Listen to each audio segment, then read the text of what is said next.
Hello my sweet family, কেমন আছো তোমরা সবাই? আশা করি সকলে খুব খুব ভালো আছো। কথাতেই আছে আমাদের বাঙালিদের ১২ মাসে ১৩ পার্বণ উৎসব চলতেই থাকে। সেই রকমই একটা নতুন উৎসবের আমেজ নিয়ে কিন্তু মেতে উঠেছে কলকাতার কুমারটুলি। চলো কথা বলতে বলতে চলে এসেছি কুমারটুলিতে সবথেকে বড় যেখানে গোপাল ঠাকুরের পুজো হয় সেই পুজোটা দেখতে। আর দেখতে পাচ্ছ তো উপরের ডিজাইনটা কত সুন্দর করে প্যান্ডেলটাকে সাজানো হয়েছে। এখানে কিন্তু গোপাল ঠাকুরের মূর্তিগুলো অনেকটাই বড় আর সুন্দর, কিন্তু সব ঠাকুরগুলোই কিন্তু লাড্ডু গোপাল। কি অপূর্ব সুন্দর করে তৈরি করেছেন এই গোপাল ঠাকুরটি, দেখলে মনটা জুড়িয়ে যায়। কুমারটুলির প্রতিটা শিল্পী যেন তাদের অক্লান্ত পরিশ্রম দিয়ে আর চূড়ান্ত নিপুণ আর নিখুঁত কর্মসূচি দিয়ে এই সুন্দর গোপাল ঠাকুরের মূর্তিগুলো তৈরি করেছেন। চলুন পুজো দেখতে দেখতে জেনে নেওয়া যাক এর ইতিহাস। আচ্ছা, আমি এখন কুমারটুলিতে দাঁড়িয়ে আছি। আমি এসেছি আজকে কুমারটুলির গোপাল পুজো দেখতে, আর সেই সঙ্গে কিন্তু কুমারটুলিতে মায়েরও পুজো হয়। তো সবটাই কেমন হচ্ছে তোমাদেরকে ঘুরে দেখাবো, চলো। কুমারটুলিতে মায়ের পুজো কিন্তু এই বছর ৪০০ বছরে পদার্পণ করলো। আমার ব্যক্তিগত মতামত নয়, শিল্পীদের মুখ থেকেই শোনা। যত বছর এই কুমারটুলিতে ঠাকুর তৈরি হয় ঠিক তত বছরই কিন্তু এখানে মায়ের পুজো করা হয়। অর্থাৎ কুমারটুলিরও বয়স ৪০০ বছর, আর এই মায়ের পুজো হয়ে আসছে ৪০০ বছর। আসলে কুমারটুলির শিল্পীরা সারা বছর অক্লান্ত পরিশ্রম করে চলে, আর এই ২ মাসের মধ্যেই চলে আসে দোলযাত্রা। আর এই সময়টাতে সব শিল্পীরা যে যেই কাজে অত্যন্ত দক্ষ, সে সেই কাজটা তৈরি করে মাকে নিপুণভাবে সুন্দরভাবে সাজিয়ে তোলেন। চলুন দেখে নেওয়া যাক মায়ের সুন্দর মুখটা।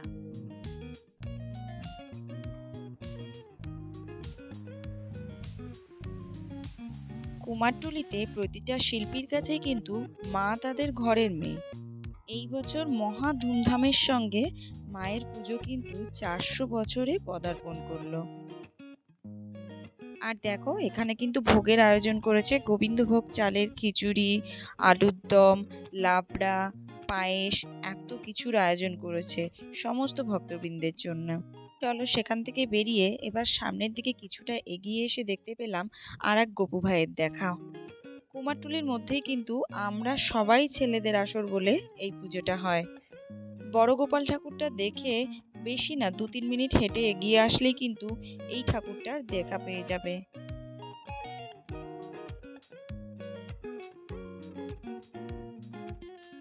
কি অপূর্ব আর নিখুঁত কাজ, দেখলে সত্যিই মনটা জুড়িয়ে যায়।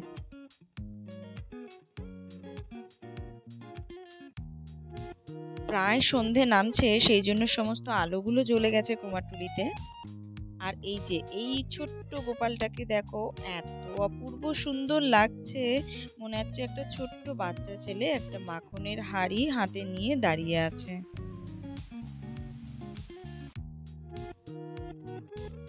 কি যে মিষ্টি মুখটা, দেখে তো মনে হচ্ছিল কোলে করে নিয়ে বাড়ি চলে আসি। এই ঠাকুরের থিমটা কিন্তু একটু অন্যরকম। এখানে গোপাল, তার পাশে আছে বলরাম। আর থিমটা তো তোমরা দেখে বুঝতেই পারছো, ২০২৫-এ আমাদের ইন্ডিয়া টিম যে ট্রফিটা জিতেছে সেটার উপরেই কিন্তু এই থিমটা বানানো হয়েছে। ঠাকুরটা দেখো কি দারুণ। গোপু ভাই এখানে ময়ূরের উপরে রয়েছে, হাতে কতগুলো মিষ্টি, আর মুখটা দেখো কি কিউট, কি কিউট মুখটা।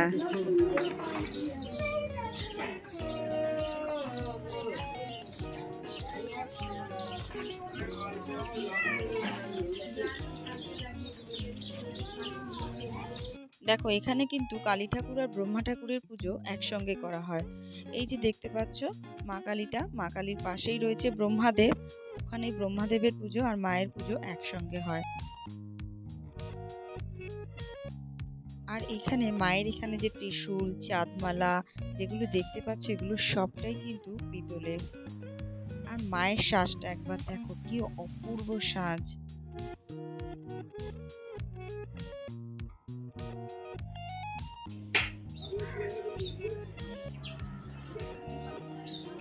এখানে দেখো গোপু ভাইয়ের দাঁত উঠে গেছে দুটো।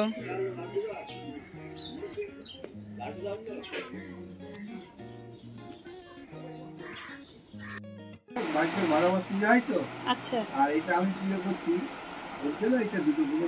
ও মানে আপনি বড় ঠাকুরটার পুজো আগে করতেন, তারপরে এখন আপনার ছেলে ঠাকুর বানাচ্ছে বলে তার জন্য ছোট ঠাকুরটা।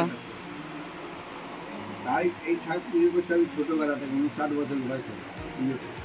আপনি ছোট থেকে করছি, 10-11 বছর বয়স তখন আমার তখন করছি।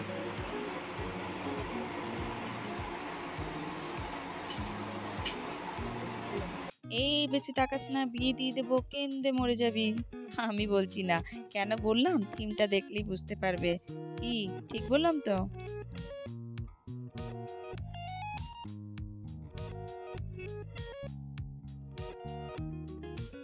বলে রাখি, কুমারটুলিতে কিন্তু এই যে গোপাল উৎসব পালন হয়, এটাও কিন্তু এবছর 100 বছরে পদার্পণ করলো। একটা পিচ্চি ভাই বসে রয়েছে, সবগুলোই পিচ্চি।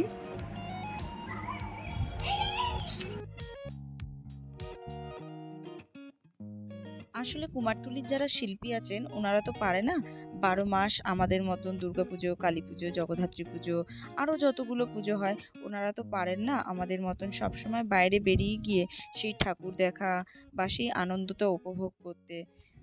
সেই জন্যই কিন্তু এনারা এই সময়টাতে গোপাল পুজোয় মেতে ওঠেন আর অসম্ভব সুন্দর করে নিজেদের সমস্ত শিল্পী সত্তাকে কাজে লাগিয়ে এই সুন্দর সুন্দর গোপাল ঠাকুরের মূর্তিগুলো তৈরি করে পুজো করেন।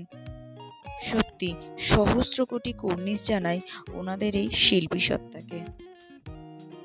চলো, সন্ধে হয়ে গেছে, বাড়ির পথে ফেরা যাক। আজকের ভিডিওটা তবে এই পর্যন্তই, দেখা হচ্ছে পরবর্তী কোনো ভিডিওতে খুব তাড়াতাড়ি। আর ভিডিওটা তোমাদের কেমন লাগলো অবশ্যই একটা লাইক করে কমেন্ট করে জানিও, কারণ তোমাদের একটা মূল্যবান কমেন্ট কিন্তু আমার এগিয়ে চলার পথে অনেকটাই অনুপ্রেরণা যোগায়। চলো, আজকের মতন বাই।